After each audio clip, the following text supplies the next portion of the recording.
Minha is often, I find, one of the hardest times physically of Yom Kippur. We no longer have the excitement or the nerves at the beginning, which we feel during Kol Nidre, the powerful memories evoked that we felt this morning during Yizkor, or the suspense of the Kohen Gadol's success as we do in the Avodah service. Nor do we have that crazy adrenaline of the final plea, which will come very, very soon with Ne'ilah.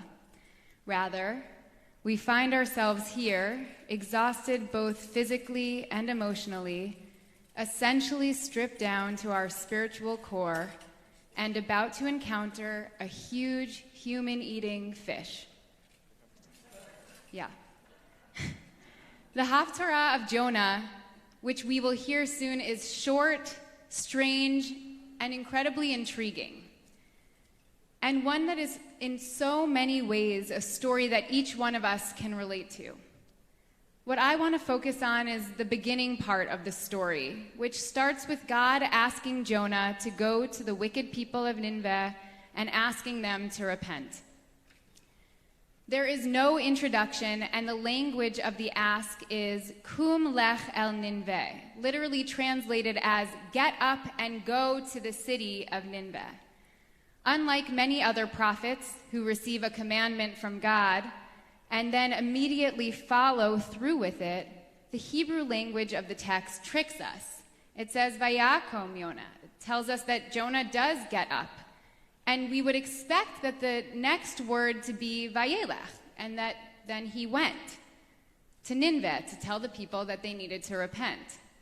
But instead, the pasuk continues, Livroach Tarshisha, to flee to Tarshish, essentially to run away to the opposite side of the world, Milifnei Adonai, and to run away from the presence of God. Instead of following through with God's commandment, Jonah gets up as he was commanded, but only to go down and to go down and then to go down. We see over and over again the root Yud, Resh, Daled, which means to go down. Vayered Yafo, he goes down to the port of Yafo. Vayered Ba, he goes down into a ship there in Yafo. Once Jonah is on board of this ship, God sends a horrific storm.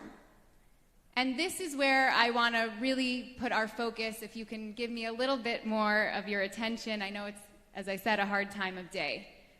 The boat is rocking, and the rest of the sailors are scrambling around, crying and fearing for their lives.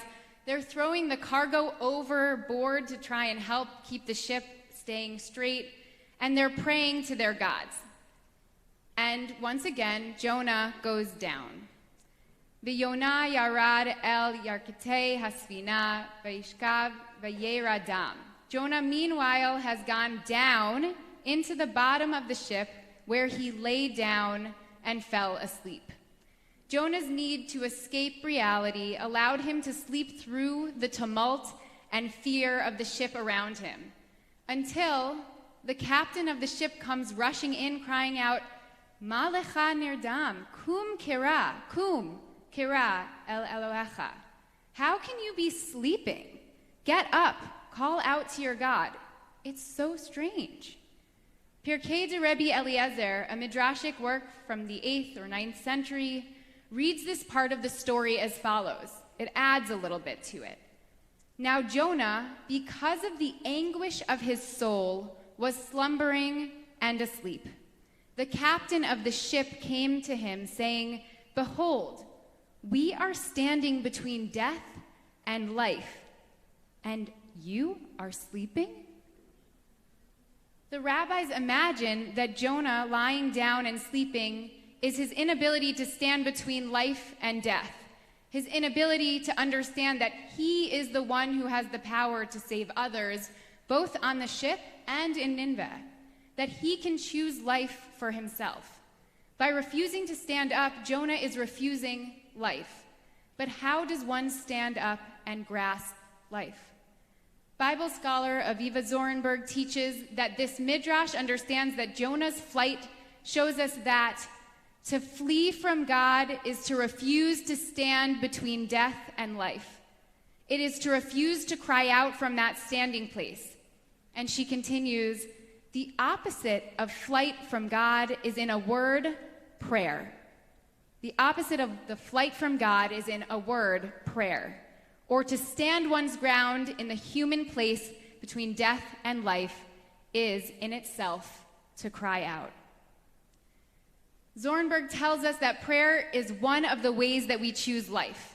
Prayer is one of the ways we show up, one of the ways that we stand up. Prayer is the opposite of escape. And as we see later in the story of Jonah, prayer can come whenever and wherever we may find ourselves. At the moments when we hit rock bottom in the stomach of an enormous fish, or the less dramatic moments in our lives when we're on the subway and someone asks us for food or money, or while we watch the news at home. The rabbis often turn to the story of Hannah, the Haftarah, which we read on the first day of Rosh Hashanah, as the paradigm of prayer. But the Haftarah of Jonah also has a lot to teach us about prayer and how prayer impacts our lives, how it awakens our souls to the cries of those who are dying around us, both literally and spiritually, to confront the voice within us that wants to shut down and run away from the world that burns before us, from the waters that threaten to drown us, the violence and the injustice that has erupted on our streets and across the world, and it reminds us to stand up and to push back. The story of Jonah comes now at the sleepiest and potentially the lowest point of our fast on Yom Kippur, to remind us that prayer, the very prayer that we have been engaging in all day, is one way in which we begin to emerge from our slumber, one way we find ourselves standing between life and death, one way we can Koom Get up. As we hear the words of Jonah and then continue into the final hours of prayer on this Yom Kippur, I invite you to internalize the question the captain asks Jonah. Behold, we are standing between death and life. How are you asleep? How are you asleep? What are the final parts of your soul that lay asleep? The parts of you that are running away? What is it within you that you need the words of Ne'ilah to stir? That you need the final blasts of the shofar this evening to awaken so that you can get up and go into the new year as your very best self, as a voice for change, and as someone who is embracing life.